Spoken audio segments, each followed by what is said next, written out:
I'm your huckleberry. Hey guys, RC and more here. So I got my metal axle upgrades in for my WPL C74-1, my little Suzuki Samurai or Suzuki Jimny, however you want to call it. And I decided I'm not going to go brushless with it. These axles, they got the metal gears and everything else, but no one, as of the time of this video, no one makes the metal gears for the transfer case. So I don't want to tear up these plastic gears. So I'm going to pull this version 3 radio and ESC system back out of it, pull the winch back off of it, and I'm going to put all the stock electronics back in it. That way it'll run better again, because it ran fine with the stock electronics. The new electronics I put in it just kept cutting out and stopping, so I'm done with that. So I'll take that winch back off, and I may try to put that winch on my little JJRC Jeep. I don't know yet. I'll mention that later on. Anyway, I got all the axles for it. I got shocks for it too, which I'm not sure if these are going to work yet or not. There's just some I had laying in my parts box. But now the fun part is try to figure out how to put all these axles together, because they came with no instructions. So I'm going to try to figure that out, get these built, and then I'll start pulling that apart. Alright, after watching a couple of videos and a lot of cussing, I got the axles done, drive shafts put together. They seem to be working. I may have to make some adjustments, I don't know yet, we'll see. These shocks I had in my parts bin, I thought they were oil shocks, but they're not. So I actually took a pin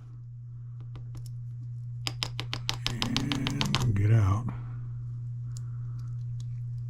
a little spring I put, here we go, a little spring I put right there. I gotta pull the spring out of a pin and cut it in half and put it inside here, and now it gives it a little bit more rebound.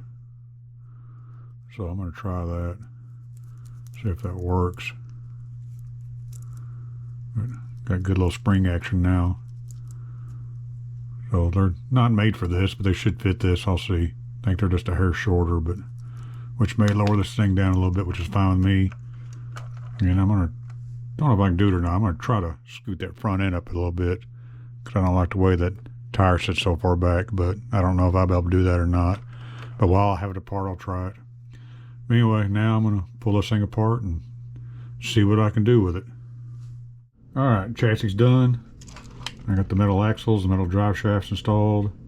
I got the aftermarket shocks installed. I just cut off all the factory shock mounts, drilled holes through the chassis, drilled holes through the pieces that hold the stock links in, and put my own screw hardware in there. And even though they're still friction shocks now, they seem to work a lot better. I actually had to cut out some areas in here because these links, it kept binding up and it kept hitting and bottoming out, so it wouldn't go down very far. You got to push on it, it'd probably go down about 1/8 of an inch.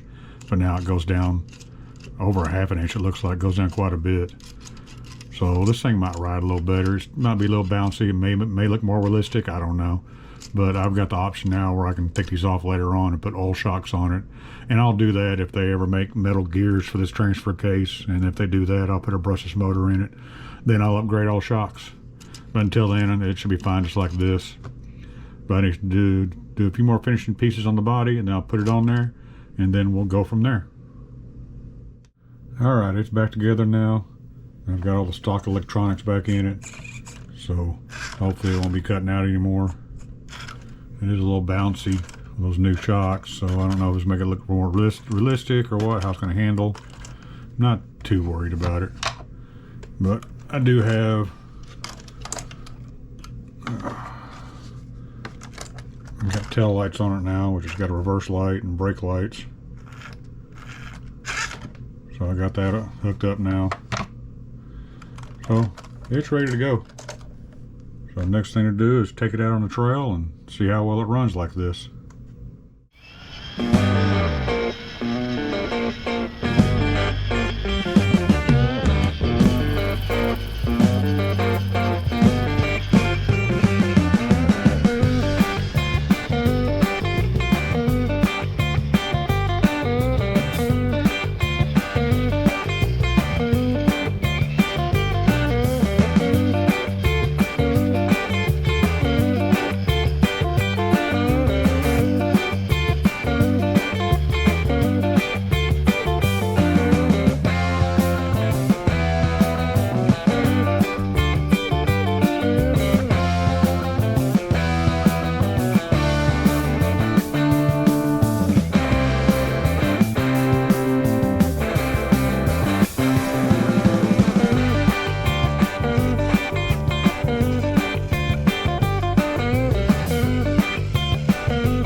other than when I went off the road, it bounced a lot.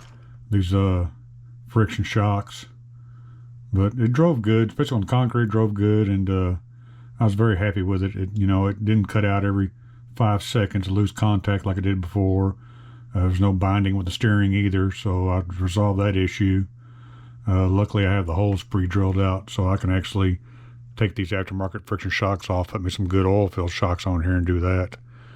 But I'm hoping one of these days someone comes out with the metal gears for the transfer case, then I can make this little thing brushless. But guys, I hope y'all enjoyed the video and maybe learned something from it. Y'all be good and take care.